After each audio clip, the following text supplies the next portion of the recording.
Good afternoon, students. Yesterday we have done type of heterotropic nutrition. There first we have done spherotropic. In spherotropic nutrition we have done that is the new type of the nutrition by which non-green plant obtain nutrition from the decay and dead organic matter. That is the spherotropic nutrition. Then second type is we will do parasitic nutrition. Yesterday we have done that MCQ question also,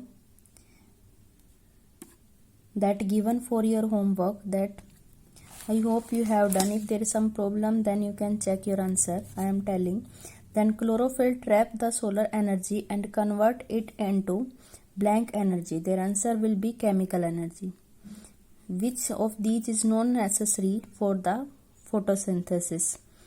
That is, the answer will be oxygen, because for photosynthesis carbon dioxide, water and sunlight all are the used by the plant to make food, but oxygen is released during this process.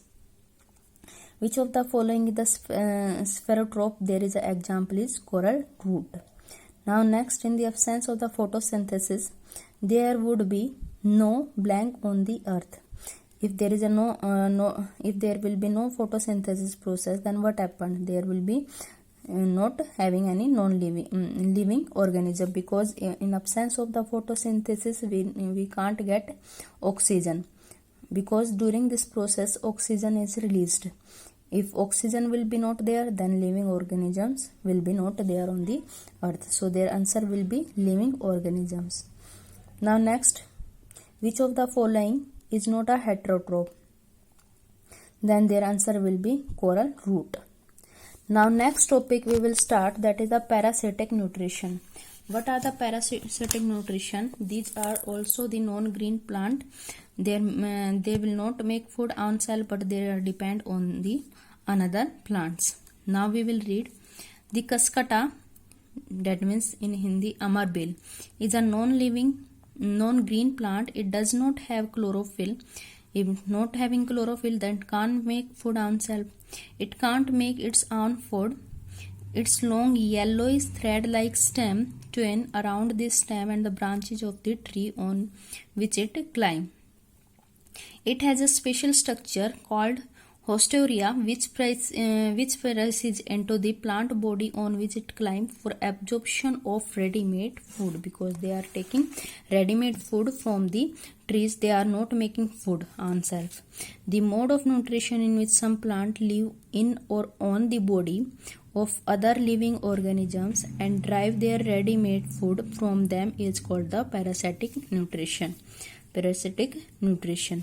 The plant which obtained the ready-made food is called the parasite, and the organisms from whose body the food obtained is called host, from which body they will absorb food nutrition, that is called host, and which will absorb, that is known as the parasite.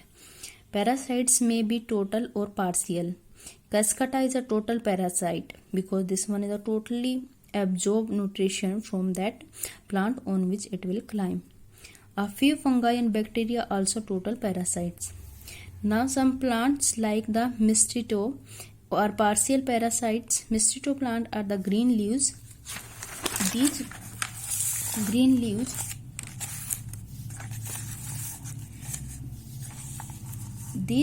leaves make their own food, but these plant receive water mineral from the host.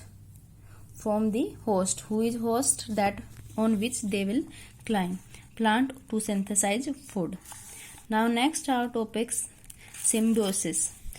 Symbiosis, that is the association of two different type of the organisms live and work together for manually benefit is called the symbiosis, because they can't make on self. If two plant will work with each other. Our most amazing form of the life, allicin, is actually composed of two distinct organisms, algae and fungi, which live and work together. The algae contain chlorophyll and make their own food. The fungi share the food made by the algae and fungi in return provide protection, water and mineral to the algae. The association in which two different types of the organisms live and work together for their mutual benefits is called symbiosis. What is symbiosis? That is the association of two different types of organisms that will be live together, work together for nutrition. Lichens show symbiotic relationship or symbiosis. Simply, this one also another example of bacteria, Rhizobium, live in the nodules of the root of the leguminaceous plant. Leguminaceous means, for example, cotton, groundnut, that is the leguminaceous plant. Provide them nitrogen in a soluble form. In return, plant provide food and shelter to the Rhizobium bacteria. Both organisms benefit each other. Now some other type of the nutrition. There is a one type of the insectocereal plant. Insectivorous plant means that plant which will take nutrition by the insects.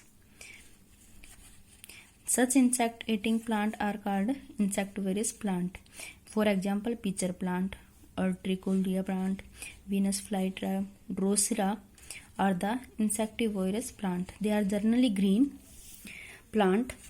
Therefore, they can prepare their own food, but for preparing protein, they can't get nitrogen from the surrounding, because plant can't getting nitrogen from the surrounding, and they dissolve that nitrogen inside the soil. Then inside the soil, that will be converted into the compound of the nitrogen. Then in form of the water, then they will absorb. The insect on which they feed fulfill their nitrogen requirement. In a pitcher plant, the leaf lamina is modified to form of the pitcher-like structure.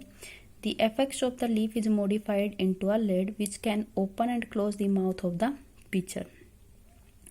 Inside the pitcher, there are the hairs which are the directly downward. When the insect land on the pitcher, then the land close a trapped insect get entangled into the hair. Then the entangle means hang up inside the hair by the pitcher is a plant, insectivorous plant, that will be absorb plant toward the inside hairs. The insect is digested by the digestive juice secreted in the pitcher. Now next, replacement of the nutrition in a soil. Then how we can fulfill the nutrition inside the soil? By using the manure and fertilizer. By using manure and fertilizer in a soil, we can increase the nutrition amount of the soil. Then plant absorb the mineral nutrient, especially nitrogen, from the soil. Therefore, there is a depletion of nitrogen in a soil over a period of time. Manure and fertilizer are used to replace the nutrients in the soil. These manure and fertilizer contain nutrients such as nitrogen, potassium, phosphorus needed by the plant for their healthy growth. These nutrients need to added from time to time to enrich the soil. Rhizobium bacteria living in the nodule of the root of the leguminaceous plant enrich the soil with nitrogen. This is the natural way of the replacement soil with the nitrogen. That is the increase by the manure and fertilization, and by increasing using the nitrogen. This nitrogen will be converted into soluble form by using the Rhizobium bacteria.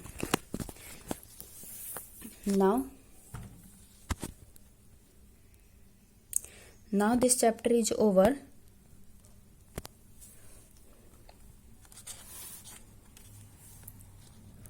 Now for homework, you have to try to teach this question. What is photosynthesis? Why the leaves green in color? What are the spherophyte? What is mean by nutrition? What is heterotrophic mode of nutrition? These 5 questions you have to do. If there is problem, then I will tell you tomorrow. So read this chapter and do these questions for your homework. Okay.